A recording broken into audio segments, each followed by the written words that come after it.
Hello সবাইকে, আশা করি সবাই ভালো আছেন। আজকের এই ভিডিওতে আমরা ফ্রিল্যান্সিং নিয়ে যা কিছু জানার আছে পুরো পৃথিবীতে সব কিছু জানার চেষ্টা করব।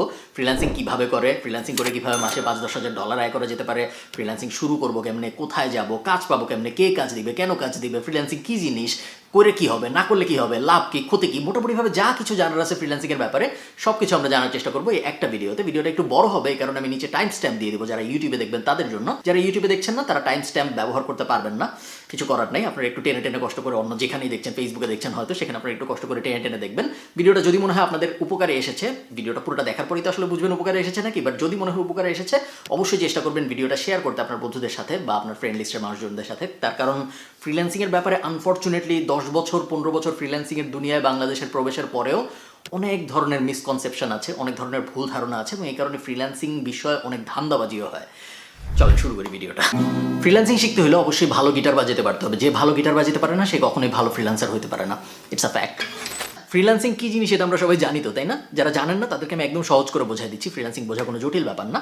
আপনি একটা জিনিস চিন্তা করেন, বাংলাদেশকে কেন গার্মেন্টস শিল্পে এত উন্নত বলা হয়? এটা বলার কারণ হলো বাংলাদেশে খুব কম দামে গার্মেন্টস বানায় বাংলাদেশ এক্সপোর্ট করতে পারে। গার্মেন্টস বলতে আমি জামা কাপড় বোঝাচ্ছি। সো ধরেন কথার কথা, এই যে জামাটা আমি পরে আছি, এই জামাটার গায়ে বিড়ালের লোম লেগে আছে। এখন এই জামাটা আমি H&M থেকে কিনেছিলাম, আমার হয়তো 15 ইউরো খরচ হয়েছিল জামাটা কিনতে।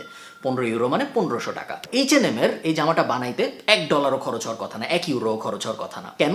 তার কারণ H&M জামাটা আয়ারল্যান্ডে বসে বানায় নাই। H&M এরকম লাখ লাখ জামা বাংলাদেশ টাইপ দেশ থেকে বানায় জাহাজে করে নিয়ে আসছে। যেই বাংলাদেশের গার্মেন্টসটা এই জামাটা বানিয়ে দিয়েছে, ওই বাংলাদেশের গার্মেন্টসটা একটা ফ্রিল্যান্সার।